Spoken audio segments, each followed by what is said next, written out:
नमस्कार दोस्तों। देखिए मित्रों, ये सेवन्थ क्लास की एनसीईआरटी जो हिस्ट्री है इसका सेकंड चैप्टर आज हम पढ़ेंगे, नए राजा और उनके राज्य। तो लास्ट जो हमारा चैप्टर था उसमें से आपको एक क्वेश्चन का जवाब देना है कि अमीर खुसरो ने गुजरात के अंदर किस भाषा का उल्लेख किया था, कि गुजरात में कौन सी भाषा है। वो कमेंट करके आप बताइएगा। लास्ट चैप्टर में हमने पढ़ा था। और वीडियो को लाइक जरूर करें। आगे पढ़ते हैं। तो बहुत अच्छा चैप्टर है आज का, काफी चीजें इसमें से आपको सीखने को मिलेगी। 7वीं शताब्दी के बाद कई राजवंशों का उदय हुआ। मानचित्र 1 में उपमहाद्वीप के विभिन्न हिस्सों में 7वीं से 12वीं शताब्दी के बीच शासन करने वाले प्रमुख राजवंशों को दिखलाया गया है।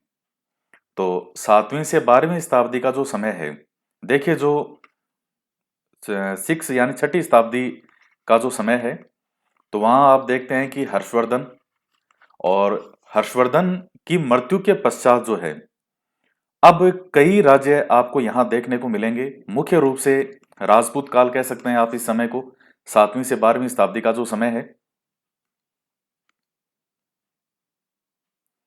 ये देखिएगा, ये चित्र में दिखाए गए हैं।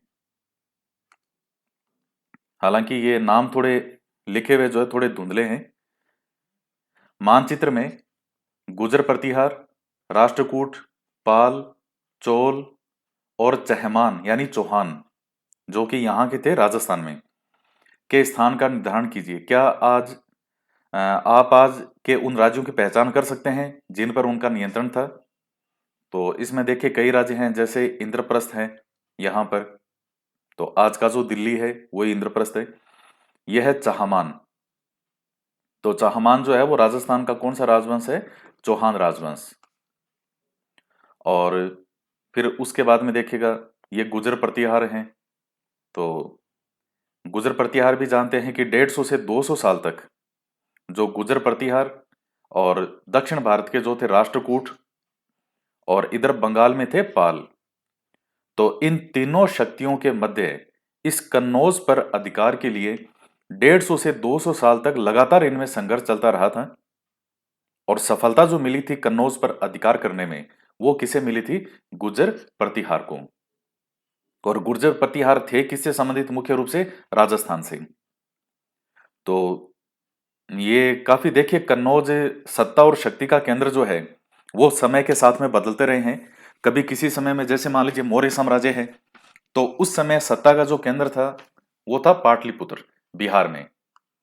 तो उस समय यह था कि जिसका पाटलिपुत्र पर अधिकार है, तो समझ लीजिए कि पूरे भारत पर अधिकार हो गया। फिर समय के साथ में स्थितियां बदलती गई, और जब हर्षवर्धन का समय आता है, उस समय सत्ता का जो स्थान हो चुका था वो था कन्नौज। और उसके बाद में जैसे जैसे समय बढ़ता जाएगा, 12वीं शताब्दी का समय आएगा, तो आप जानते हैं कि 1100 ये 91-92 में जो मोहम्मद गोरी का आक्रमण होंगे, और उसके बाद में 1206 से गुलाम वंश की स्थापना हो जाएगी। तो उसके बाद से जो सत्ता का जो केंद्र बनेगा वो हो जाएगा दिल्ली। तो इस तरह समय के साथ साथ कुछ सत्ता के केंद्र रहे हैं, उस पर जो अधिकार कर लेता था, यह माना जाता था कि हाँ, यही जो है वो सबसे बड़ा विजेता है। इसके बाद में कई आपको देखने को मिलेंगे यहाँ पे। ये उड़ीसा की तरफ था, कौन सा? कलिंग। इसके अलावा ये मालखेत, मान्यखेत, तो इनकी जो है वो राजधानी थी। और ये हो गए चोल। तो ये कई महत्वपूर्ण है। और जो चहमान है, इनकी स्थापना कब हुई थी? 551 ईस्वी में। जबकि जो मेवाड़ के गुहिल हैं उनकी मानी जाती है 566 ईस्वी। तो राजस्थान के चौहान और गुहिल, इन दोनों में पहले स्थापना किसकी होती है? चौहानों की होती है 15 साल पहले। मेवाड़ राजवंश की स्थापना कौन करता है? गुहिल करता है, गुहिल या गुहादित्य। तो गुहादित्य से 15 साल पहले किसकी स्थापना हो गई थी? चौहान की राजवंश की, वासुदेव चौहान के द्वारा। तो ये समय के साथ साथ में जो है ये सत्ता के केंद्र रहे हैं। इसके बाद में देखिएगा नए राजवंशों का उदय। 7वीं सदी आते आते उपमहाद्वीप के विभिन्न भागों में बड़े भूस्वामी और योद्धा सरदार अस्तित्व में आ चुके थे। राजा लोग प्राय अपने मातहत या सामंत के रूप में मान्यता देते थे। तो अपने मातहत या सामंत के रूप में माने देते, उनसे उम्मीद की जाती थी कि वे राजा या स्वामी के लिए उपहार लाएं, उनके दरबार में हाजिरी लगाएं और उन्हें सैन्य सहायता प्रदान करें। अधिक सत्ता और संपदा हासिल करने पर सामंत अपने आप को महासामंत, महामंडलेश्वर, पूरे मंडल का महान स्वामी इत्यादि घोषित कर देते थे। तो कभी कभी वे अपने स्वामी के आधिपत्य से स्वतंत्र हो जाने का दावा भी करते थे। तो ये समय है 7वीं सदी आते आते, जो उपमहाद्वीप के विभिन्न भागों में बड़े भूस्वामी और योद्धा सरदार अस्तित्व में आ चुके थे। तो जो शासक होते थे, राजा होते थे, वो अपने एक अधीन के रूप में, एक सामंत के रूप में उनको मान्यता दे देते थे। इस तरह का एक उदाहरण दक्कन में राष्ट्रकूटों का था। शुरुआत में वे कर्नाटक के चालुक्य राजाओं के अधीनस्थ थे। 8वीं सदी के मध्य में एक राष्ट्रकूट प्रधान दंती दुर्ग ने अपने चालुक्य स्वामी की अधीनता से इनकार कर दिया। चालुक्य स्वामी की अधीनता से इनकार कर दिया, उसे हराया और हिरण्य गर्भ, शाब्दिक अर्थ होता है सोने का गर्भ, नामक एक अनुष्ठान किया। जब यह अनुष्ठान ब्राह्मणों की सहायता से संपन्न किया जाता था, तो यह माना जाता था कि इससे याजक जन्मना क्षत्रिय न होते हुए भी क्षत्रिय के रूप में दोबारा क्षत्रिय तो प्राप्त कर लेगा। तो इस तरह की मान्यताएं वगैरह थी। तो ये क्या बताना चाह रहा है कि जो ये सामंत वगैरह होते थे, कई योद्धा अस्तित्व में आए जो बहुत मजबूत थे या किसी स्थान विशेष के, और जो राजा है वो अपने उनको एक अधीन बना लेते थे, एक सामंत के रूप में मान्यता देते थे। सामंत वगैरह हैं, उनको उपहार वगैरह या सहायता वगैरह उनकी किया करते थे। और जब लगता था कि जो सत्ता है, राजा है, वो कमजोर हो रहे हैं, तो ये अपने आप को स्वतंत्र करने का भी प्रयास करते थे। तो उसी का एक उदाहरण बताया है कि राष्ट्रकूट का जो शासक था दंती दुर्ग, प्रधान था ये राष्ट्रकूट प्रधान, और इसने चाणक्य स्वामी की अधीनता से इनकार कर दिया, उसको पराजित कर देता है और ये हिरण्यगर्भ नामक एक अनुष्ठान करता है। इधर एक चित्र है एलोरा की गुफा 15 का भित्ति चित्र, जिसमें विष्णु को नरसिंह अर्थात पुरुष सिंह के रूप में दिखलाया गया है। तो यह राष्ट्रकूट काल की कृति है। कुछ अन्य उदाहरणों में उद्यमी परिवारों के पुरुषों ने अपनी राजशाही कायम करने के लिए सैन्य कौशल का इस्तेमाल किया। मिसाल के तौर पर कदम मयूर शर्मन और गुजर प्रतिहार हरीशचंद्र, ये हरीशचंद्र है, इसमें स नहीं है यहाँ पे, ये हरीशचंद्र ब्राह्मण थे जिन्होंने अपने परंपरागत पेशे को छोड़कर शस्त्र को अपना लिया और क्रमशः कर्नाटक और राजस्थान में अपने राज्य सफलतापूर्वक स्थापित किए। तो आपने जो ये राजस्थान के इतिहास में तो पढ़ा होगा गुजर प्रतिहार शासकों के बारे में। तो इनका जो मूल पुरुष जो था वो था हरिश्चंद्र। तो वो क्या माना जाता था, एक कि वो एक ब्राह्मण था, और बाद में फिर जो है वो उन्होंने किसको अपना लिया, शस्त्र को। राज्यों में प्रशासन, नए नए राजाओं में से कईयों ने महाराजा धीराज यानी राजाओं के राजा, त्रिभुवन चक्रवर्ती, 3 भुवनों का स्वामी, और इसी तरह की अन्य भारी भरकम उपाधियां धारण की। लेकिन इस तरह के दावों के बावजूद वे अपने सामंतों और साथ साथ ही किसान, व्यापारी और ब्राह्मणों के संगठनों के साथ अपनी सत्ता की साझेदारी करते थे। तो कि राज्यों में प्रशासन किस प्रकार से होता था, तो बड़ी बड़ी उपाधियां धारण करते ही थे। जैसे गुजर प्रतिहार अगर आपने पढ़े हैं, तो एक राजा कई कई भारी भरकम उपाधियां धारण करता था। और इसके साथ साथ जो सत्ता है उसको साझेदारी किसके साथ करते थे, जो सामंत वगैरह होते थे, क्योंकि शासन जो चलेगा वो इनके सहयोग से ही चलेगा। सामंतों के सहयोग से, सामंतों का एक बहुत बड़ा रोल रहा है इतिहास में। साथ साथ ही किसान, व्यापारी और ब्राह्मणों के संगठनों के साथ भी अपनी सत्ता की साझेदारी करते थे। इन सभी राज्यों में उत्पादकों अर्थात किसानों, पशुपालकों, कारीगरों से संसाधन इकट्ठे किए जाते थे। इनको अक्सर अपने उत्पादों का एक हिस्सा त्यागने के लिए मनाया या बाध्य किया जाता था, कभी कभी इस हिस्से को लगान मानकर वसूला जाता था, क्योंकि प्राप्त करने वाला भूस्वामी होने का दावा करता था। राजस्व व्यापारियों से भी लिया जाता था।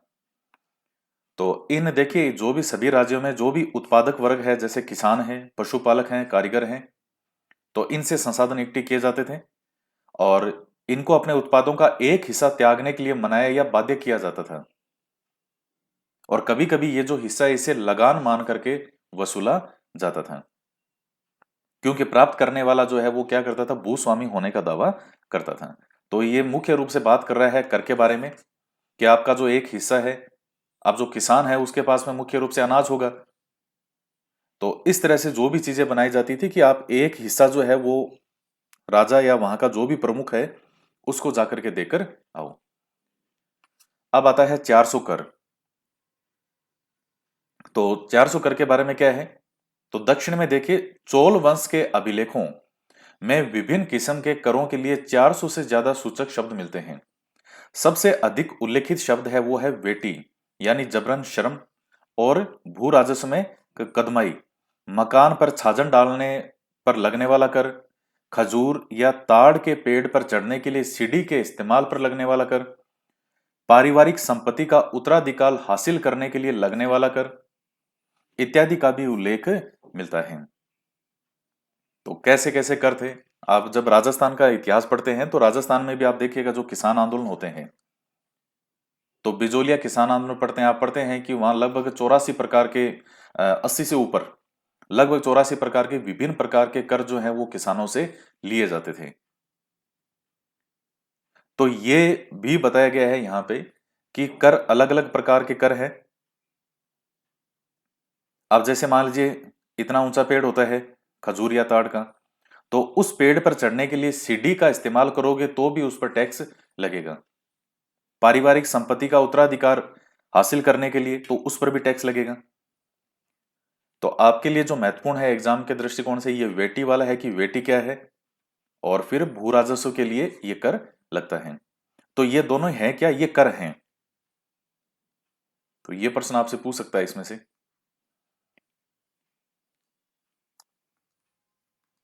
ये संसाधन राजा की व्यवस्था का वित्तीय आधार बनते थे, साथ ही मंदिरों और दुर्गों के निर्माण में भी इस्तेमाल होते थे।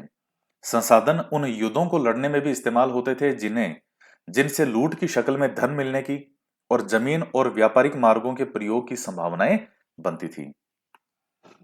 तो ये जो भी साधन मिलते थे, मुख्य रूप से मेन बात यही है कि राजा की व्यवस्था का वित्तीय आधार बनेगा, और जब अर्थ आएगा यानी धन आएगा, अलग अलग जो जो भी सोर्स हैं, जो भी संसाधन हैं, तो निश्चित रूप से उनका इस्तेमाल भी अलग अलग जगह किया जाएगा। युद्ध वगैरह होंगे वहां इस्तेमाल किया जाएगा, मंदिर दुर्गों का निर्माण होगा वहां प्रयोग किया जाएगा। राजस्व वसूली के लिए पदाधिकारियों की नियुक्ति सामान्यतः प्रभावशाली परिवारों के बीच से ही की जाती थी और प्राय वंशानुगत होती थी। सेना में भी ऐसा ही होता था, कई बार राजा के निकट संबंधी भी इन ओहदों पर होते थे। तो रेवेन्यू वसूल करने के लिए राजा को विश्वास पात्र लोग चाहिए होते थे।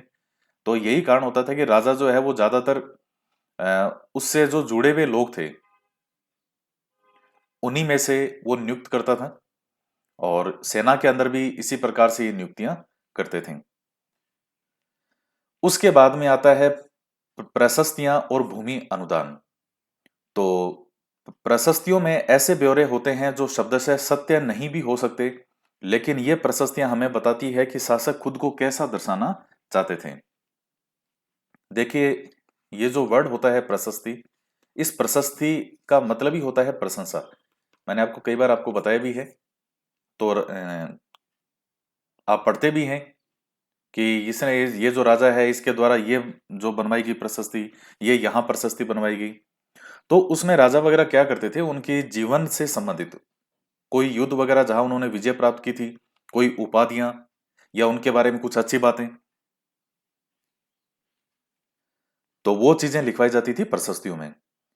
शासक खुद को कैसा दर्शाना चाहते थे, मिसाल के लिए सूरवीर, विजय योद्धा के रूप में। चलिए आपसे यहाँ एक और क्वेश्चन पूछते हैं। राजस्थान का इतिहास आपने पढ़ा होगा, उसमें राणा राज सिंह के द्वारा बनवाई गई थी राज प्रशस्ति। तो राज प्रशस्ति के अंदर राणा राज सिंह की क्या किसी उपाधियों के बारे में मिलता है कि उन्होंने कोई उपाधि वगैरह थी, या इसमें यहां कोई वर्णन मिलता है? तो मिलता है वर्णन। अगर आपने पढ़ा है कहीं तो बताइएगा कौन सी उपाधि है राज प्रशस्ति में। यह विद्वान ब्राह्मणों द्वारा रची गई थी, जो अक्सर प्रशासन में मदद करते थे। फिर आता है नागभट्ट की उपलब्धियां। कई शासकों ने प्रशस्तियों में अपनी उपलब्धियों का बखान किया है। आपने पिछले साल गुप्त शासक समुद्रगुप्त की प्रशस्ति के बारे में पढ़ा है, यानी 6 क्लास की बात कर रही है। संस्कृत में लिखी गई ग्वालियर मध्य प्रदेश में पाई गई एक प्रशस्ति प्रतिहार नरेश नागभट्ट के कामों का वर्णन इस प्रकार किया गया है कि आंध्र, सैंधव और विदर्भ और उड़ीसा के हिस्सा कलिंग के राजा उनके आगे तभी धराशायी हो गए जब वे राजकुमार थे।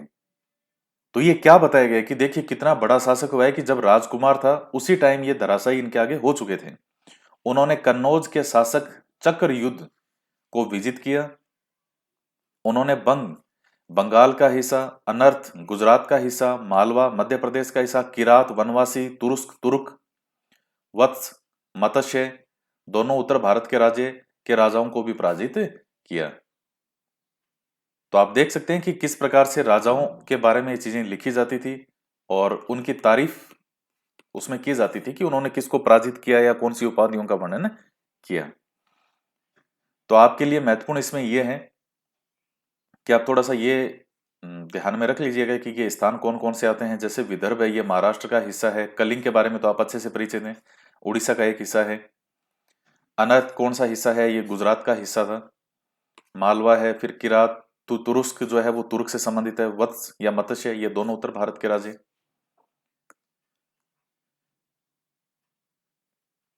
उसके बाद आता है कि राजा लोग प्राय ब्राह्मणों को भूमि अनुदान से पुरस्कृत करते थे।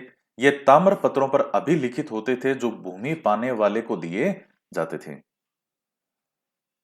तो राजा जो है वो क्या करते थे, जो मुख्य रूप से ब्राह्मण वगैरह है उनको भूमि का अनुदान करते थे और कोई इनाम वगैरह देते थे तो भूमि अनुदान में देते थे। तो ये ताम्र पत्रों पर अभिलिखित होते, दान देते थे तो किसी पर लिख के देते थे चीजें। यह थोड़ा संस्कृत और थोड़ा तमिल में लिखा हुआ ताम्र पत्रों का एक संग्रह है। ये देख रहे हैं, ये अलग अलग ताम्र पत्र हैं जिसमें 9वीं सदी में एक शासक के द्वारा दिए गए भूमि अनुदान का उल्लेख है। जिन कड़ियों से ये पत्र जुड़े हुए हैं उन पर राजसी मुहर लगी हुई है, जो यह बतलाने के लिए है कि यह एक प्रमाणिक दस्तावेज है। तो आज भी देखिए कोई भी, जैसे मान लीजिए मोहर वगैरह लगती है जो सरकार की तरफ से कोई चीज भेजी भी जाती है, या कोई भी अगर मान लीजिए जमीन भी आज भी अगर आप कोई प्लॉट वगैरह भी खरीदते हैं तो उसका भी पूरा एक नियम है। जो भी सरकारी ऑफिस है वहां जाकर के किस किस के साइन होंगे, कौन सी मोहर लगेगी, वो सब चीजें, क्योंकि वो एक फिर वो क्या माना जाता है, एक प्रमाणिक दस्तावेज माना जाता है। तो उस समय कोई ये मशीन नहीं थी फोटोकॉपी जेरोक्स की, तो ये साधन थे, ये चीजें थी ताम्रपत्र। तो इन पर जो चीजें लिखी जाती थी वो स्थायी होती थी। नेक्स्ट आता है कि भूमि के साथ साथ क्या क्या दिया जाता था। यह चोलों के द्वारा दिए गए एक भूमि अनुदान के तमिल भाग का एक अंश है। क्या है? हमने मिट्टी की मेड़े बनाकर साथ ही कांटेदार झाड़ियां लगाकर भूमि की सीमाओं को चिन्हित कर दिया। इस भूमि पर ये चीजें हैं: फलदार वृक्ष, पानी, भूमि, बगीचे, फल उद्यान, पेड़, कुएं, खुली जगह, चारागाह, एक गांव, बाम्बी, चबूतरे, नहरें, खाइयां, नदियां, दलदली जमीन, हौज, अनागार, मछलियों के तालाब, मधुमक्खियों के छत्ते और गहरी झीलें। जिसे यह भूमि मिलती है वह इससे कर वसूली कर सकता है।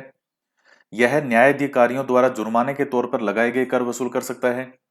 पान के पत्तों पर लगने वाला कर, बुने हुए कपड़ों पर लगने वाला कर, साथ ही साथ वाहनों पर लगने वाला कर वसूल सकता है। जिसके अधिकार में वो भूमि दी गई है, जिसको भी भूमि का अनुदान दिया गया है, तो उस भूमि से संबंधित ये चीजें जो भी आएगी, तो ये बता रहे हैं कि भूमि अनुदान दिया जाता था, उसके साथ क्या क्या चीजें दी जाती थी, ये सब भी उसको फैसिलिटी दी जाती थी। वह पक्की ईंटों के ऊपर बने ऊपरी माले पर बड़े कमरे बनवा सकता है, बड़े और छोटे कुएं खुदवा सकता है, बड़े और छोटे कुएं खुदवा सकता है, पेड़ और कांटेदार झाड़ियां लगवा सकता है, जरूरी हो तो सिंचाई के लिए नहर बनवा सकता है। उसे यह सुनिश्चित करना चाहिए कि पानी बर्बाद न हो और तटबंधों का निर्माण हो। तो यह आपकी जानकारी के लिए है, कोई इसमें से प्रश्न इस तरह का नहीं पूछा जाता, लेकिन कि किस प्रकार से भूमि अनुदान होता था तो उसके साथ क्या क्या चीजें भी दी जाती थी। 12वीं शताब्दी में एक वृहत संस्कृत काव्य भी रचा गया जिसमें कश्मीर पर शासन करने वाले राजाओं का इतिहास दर्ज है। यह कलहण नामक एक रचनाकार द्वारा जो है रचा गया था। कलहण ने अपना वृत्तांत लिखने के लिए शिलालेखों, दस्तावेजों, प्रत्यक्षदर्शियों के वर्णनों और पहले के इतिहासों समेत अनेक तरह के स्रोतों का इस्तेमाल किया। कलहण की जो पुस्तक है वो आपको पता ही होगी, राजतरंगिणी। तो राजतरंगिणी पुस्तक में किसका इतिहास मिलता है? यह प्रश्न कई बार आया है, कश्मीर का इतिहास। तो एक महत्वपूर्ण दस्तावेज है कलहण की राजतरंगिणी, कश्मीर के इतिहास के बारे में संस्कृत में। कब रचा गया? 12वीं शताब्दी में। तो ये बाकी चीज है, ये दस्तावेज वगैरह था। धन के लिए युद्ध, आपने यह गौर किया होगा कि इनमें से प्रत्येक शासक राजवंश का आधार कोई क्षेत्र विशेष था। वे दूसरे क्षेत्रों पर भी नियंत्रण करने का प्रयास करते थे। एक विशेष रूप से वांछनीय क्षेत्र था गंगा घाटी में कन्नौज नगर। गुर्जर प्रतिहार, राष्ट्रकूट और पाल वंशों के शासक सदियों तक कन्नौज के ऊपर नियंत्रण को लेकर के आपस में लड़ते रहे। ये मैंने अभी ऊपर आपको चीज समझाई थी कि इन तीनों शक्तियों के अंदर लगभग 150-200 साल तक यह संघर्ष चलता है कन्नौज पर अधिकार को लेकर के। और ये क्यों था? कई कारण थे कि कन्नौज एक तो समृद्ध नगर, इतना उपजाऊ स्थान था पूरा गंगा घाटी वाला, और एक बात आ जाती है अधिकार की कि सत्ता का केंद्र उस समय बन चुका था कन्नौज। तो यह था कि जो कन्नौज पर अधिकार करेगा वो ही सही मायने में विजेता माना जाएगा। तो इसीलिए बार बार जो है कन्नौज पर अधिकार को लेकर के इनमें युद्ध चलते हैं। कभी किसने किसी को पराजित किया, कभी इसने इसको किया, कभी किसने किसको पराजित किया। हालांकि जो पाल वाले हैं वो इतने मजबूत नहीं थे इनके सामने, गुर्जर प्रतिहार और राष्ट्रकूट के सामने। गुर्जर प्रतिहारों ने कभी इनको पराजित किया राष्ट्रकूटों को, कभी जो राष्ट्रकूट ने गुर्जर प्रतिहारों को किया। पाल वाले जो है वो इनमें कोई ज्यादा मजबूत नजर नहीं आते हैं जब आप इनके युद्ध वगैरह वो देखते हो शासकों के बारे में। लेकिन इन तीनों के बीच में जो संघर्ष है वो लगातार चलता रहा। तो चूंकि तीन पक्ष थे इसलिए इसकी चर्चा त्रिपक्षीय संघर्ष के रूप में की जाती है। और अंतिम रूप से विजय किसको मिली थी इसमें? गुर्जर प्रतिहार शासकों को। जैसा कि हम देखेंगे, शासकों ने बड़े मंदिरों का निर्माण करवा कर भी अपनी सत्ता और संसाधनों का प्रदर्शन करने का प्रयास किया। इसलिए जब वे एक दूसरे के राज्यों पर आक्रमण करते थे तो मंदिरों को भी अपना निशाना बनाते थे, जो कभी कभी बहुत अधिक संपन्न होते थे। इसके बारे में हम अध्याय 5 में पढ़ेंगे।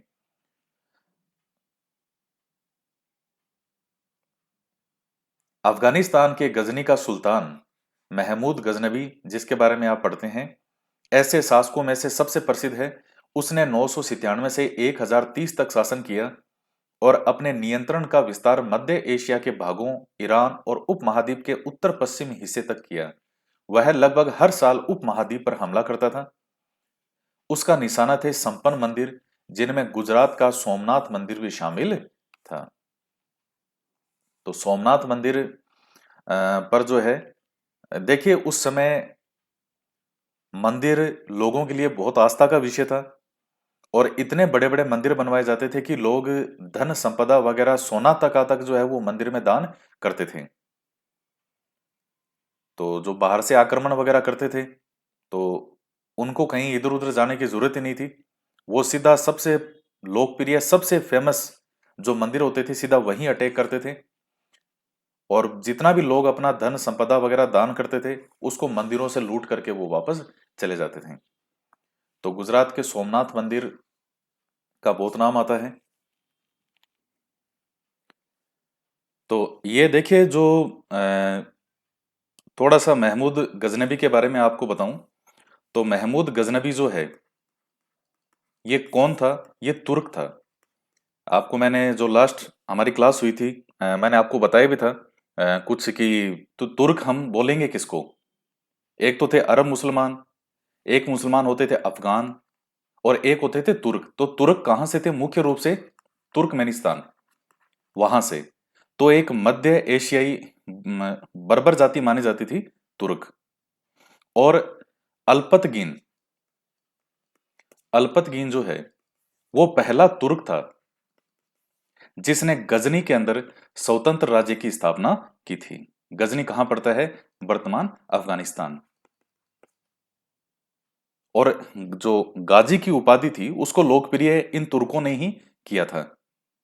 और इसके बाद में जो अल्पतगीन है, इसका एक दामाद होता है जिसका नाम था सुबुक्तगीन। किसका दामाद? अल्पतगीन का। और इसी सुबुक्तगीन का बेटा था महमूद गजनवी।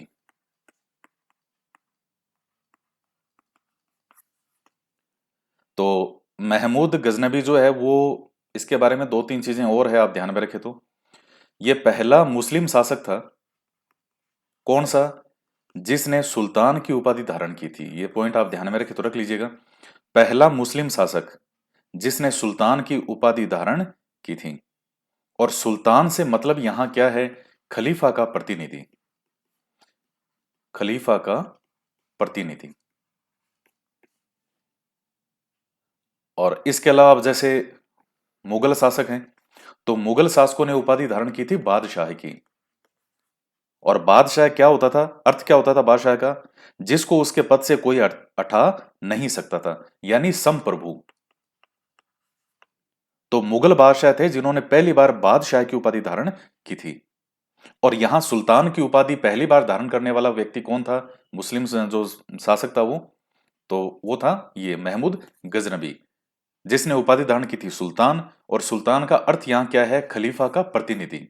यानी जो खलीफा था उससे इन्होंने अनुमति लेकर के, और ये जो है ये अनुमति लेता है। और इसके बाद में जो ये था खलीफा उस समय का, उसने भी इसको उपाधि भी दी थी गजनबी को। हालांकि वो कोई इतनी महत्वपूर्ण नहीं है, लेकिन यमीन उद दौला, और एक और थी यमीन उल मिला है। तो ये उपाधियां भी दी थी जब इसने मान्यता ये लेता है सुल्तान बनते समय। तो खलीफा इसको उपाधियां भी देता है ये। और एक और उपाधि थी इसने जो धारण की थी, किसने? गजनवी ने। बू सिकन की, जिसका मतलब होता है मूर्ति भंजक। तो जब ये अनुमति लेता है, किससे? खलीफा से।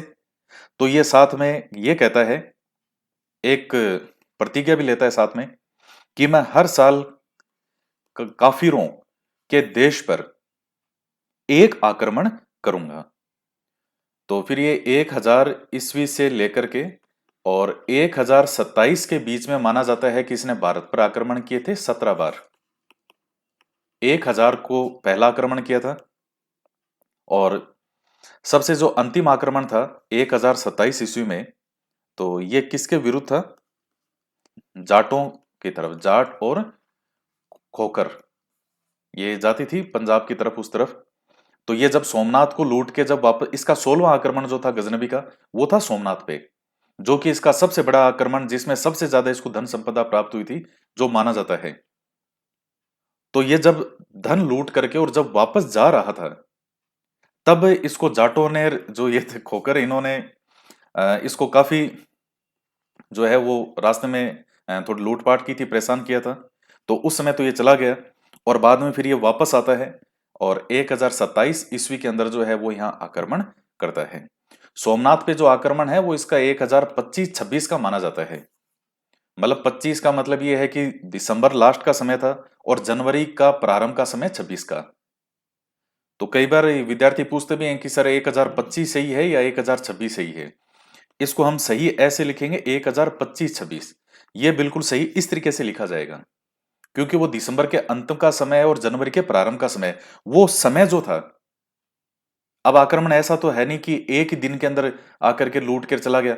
वो जो समय होता था, तो वो ये समय था, इस वजह से 1025-26 लिखते हैं इसको। तो और बाकी कई जो मध्यकालीन कई फेमस इतिहासकार हैं उनका वर्णन मिलता है जो कि विद्वान थे इसके पास में। सबसे फेमस नाम आता है अलबरूनी का, आपने कितनी बार नाम सुना होगा, वो इसी के पास था, गजनबी के पास। उतबी आता है, एक और आता है फरूकी, फिरदोसी। ये सब जो विद्वान हैं ये सब इसके विद्वान थे, गजनबी के, महमूद गजनबी के। तो ये कुछ मेन मेन चीजें हैं। और ये जो अलबरूनी है इसकी एक किताब भी आती है, बड़ी फेमस किताब है, जिसको हम कहते हैं किताब उल हिंद। इसी का ही दूसरा नाम है तहकीक ए हिंद, जिसका अर्थ होता है भारत की एक खोज। तो किताब उल हिंद या तहकीक ए हिंद ये किसने लिखी थी? अलबरूनी ने ही लिखी थी। और अलबरूनी ने कैसे लिखी? देखिए ये इतना विद्वान आदमी था। अब चूंकि यहाँ के जो ग्रंथ थे उस समय के वो किस भाषा में थे? मुख्य रूप से भाषा थी संस्कृत। तो पहले इसने यहां संस्कृत सीखी और फिर भारतीय ग्रंथों को पढ़ा, और फिर पढ़ने के बाद में फिर उनका अरबी भाषा के अंदर यह अनुवाद करता है। तो उस समय की जो भी भारत की राजनीतिक, आर्थिक, सांस्कृतिक, सामाजिक जो भी स्थितियां थी, जो भी गतिविधियां थी, उनका यह आक्रमण उनका सबका उल्लेख करेगा। तो कई चीजें हैं, जैसे उतबी है, ये भी एक किताब लिखता है, किताब उल यामिनी। किताब उल यामिनी ये उतबी की पुस्तक है। तो कई चीजें हैं। अच्छा, एक चीज और ध्यान में रखना चाहे तो रख लीजिएगा कि जो महमूद गजनबी था इसकी सेना में दो हिंदू भी थे। एक का नाम था तिलक और दूसरे का नाम था सेवंत राय। तो ध्यान रखो तो रख लेना। तो ये गजनबी के बारे में है, महमूद गजनबी के बारे में। और ये शासक बना था जब लगभग 997 ईस्वी के आसपास का, वही 998 के आसपास का आता है कि ये शासक बनता है। तो इसकी आयु जो है वो लगभग उस समय थी 27 वर्ष। यह 27 वर्ष की उम्र में गद्दी पर बैठा था।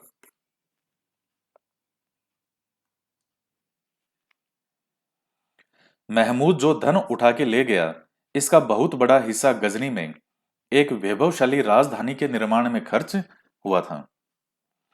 उसने अल बरूनी नामक एक विद्वान को इस उपमहाद्वीप का लेखा जोखा लिखने का काम सौंपा। अरबी में लिखी गई उसकी कृति किताब अल हिंद, जो अभी आपको मैंने बताया था किताब उल हिंद, वो यही है। आज भी इतिहासकारों के लिए एक महत्वपूर्ण सोर्स है। अल बरूनी ने इसे तैयार करने के लिए संस्कृत के विद्वानों से परामर्श किया। परामर्श क्या है? इसने पहले वही मैंने आपको बताया संस्कृत भाषा सीखी थी, और उसके बाद जो है उनका अनुवाद करता है, और कि भारत में किस तरह की चीजें हैं उन सब का अनुवाद फिर वो उसमें करेगा अरबी में। युद्ध करने वाले दूसरे राजाओं में कौन से शासक थे? चाहमान, जो कि बाद में चौहान के रूप में जाने लगे।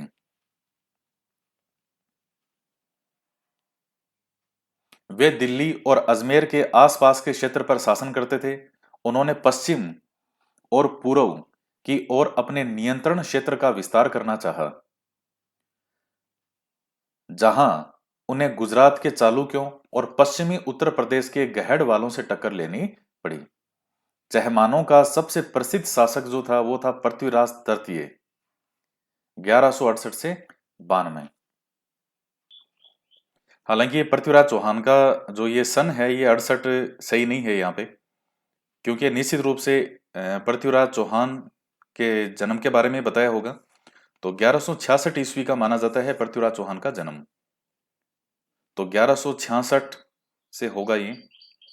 अब ये एनसीईआरटी है तो इन्होंने लिख दिया होगा इसको, लेकिन ये 1166 है, 1166 से 1192, जिसमें सुल्तान मोहम्मद गोरी नामक अफगान शासक को 1191 में हराया और 92 में उसके हाथों पराजित हो गया। तो पृथ्वीराज चौहान के नाम से अभी मूवी भी आ रही है एक, अक्षय कुमार की, जो कि इन्हीं शासक पर है, पृथ्वीराज चौहान तृतीय, इन पर।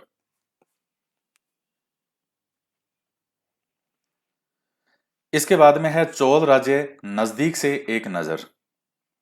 तो अब ये कई नाम वगैरह हैं इसमें, हालांकि साफ मुझे भी इतने साफ नहीं दिख रहे क्योंकि नाम इतने क्लियर है नहीं, पर मेरे समझ में आ रहे हैं कहाँ क्या लिखा हुआ है।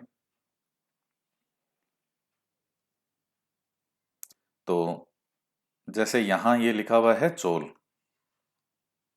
ये मदुराई, पांडेर, तंजावुर, कोच्चीर, ये दक्षिण कलिंग, ये कलिंग, ये चालुक्य, ये कल्याणी, कदम, बादामीर, यादव।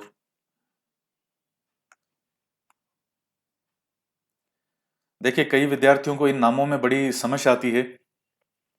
अब चूंकि अगर आप first grade, second grade, REET वगैरह एग्जाम की अगर तैयारी कर रहे हैं, तो एक बहुत अच्छा तरीका होता है कि आपका इन नामों से परिचय होना चाहिए। और परिचय तब होता है जब इन चीजों को आप बार बार देखते हो। तो उसमें आप अपने कमरे के अंदर जो है वो 3 मैप लगा लो। कौन से? राजनीतिक वाले, एक तो भारत का, और एक विश्व का, वर्ल्ड का, और एक राजस्थान का। और वो मैप भी ऐसी जगह होनी चाहिए जहां आपको बार बार आप देख के उसको पढ़ सको। तो डेली के 10 से 15 मिनट जो है वो यूं ही उसका अध्ययन करो मैप का। अभी जो बैच चल रहा है ऐप पे मैंने चला रखा है, सेकंड ग्रेड का फर्स्ट पेपर का चल रहा है, जीके वाला पूरा कंप्लीट विद साइकोलॉजी वाला। तो उसमें कितने विद्यार्थी ऐसे हैं जिन्होंने जीवन में कभी मैप नहीं देखा था। उन्होंने पहले भी सेकंड ग्रेड एग्जाम दिया था, कभी मैप से कोई परिचय नहीं रहा। और अब उन्हीं सब स्टूडेंट के मैप इतने शानदार हो चुके हैं कि वो मतलब ऐसे ऐसे मैसेज आते हैं कि सर आप तो कहीं से भी कोई भी जगह अगर पूछ ले कि राजस्थान में ये कौन जिला कहाँ है, या इस जिले के कौन से जिले की बाउंड्री लगती है, तो हमें नींद में भी उठा के पूछे तो हम बता सकते हैं। क्यों? क्योंकि मैंने भी जैसे उसमें हिस्ट्री पढ़ाई है, पूरी राजस्थान हिस्ट्री, राजस्थान ज्योग्राफी। तो वो जितना मैप का इस्तेमाल हो सकता था पूरा पूरा मैप के माध्यम से समझाया। हर वीडियो के अंदर एक मैप तो था ही था। और खुद स्टूडेंट को भी मैंने शुरू में यही कहा था, वहां तो मैंने 3 और मैप भी उनको बताए थे। 3 तो ये थे, भौतिक वाले, और जो राजनीतिक वाले, और 3 थे भौतिक वाले, वर्ल्ड का, वर्ल्ड का, भारत का, और राजस्थान का। तो 6 मैप जो हैं वो आपके कमरे की दीवार पर होने चाहिए हमेशा। एक बार पैसे लगेंगे आपके। जिस दिन कई बार विद्यार्थी कह इनमें कई बार देखता है कि मैं इस चीज के लिए मेरे पैसे मैं क्यों खराब करूं, या 50 रुपए क्यों लगाऊं, 100 रुपए क्यों लगाऊं।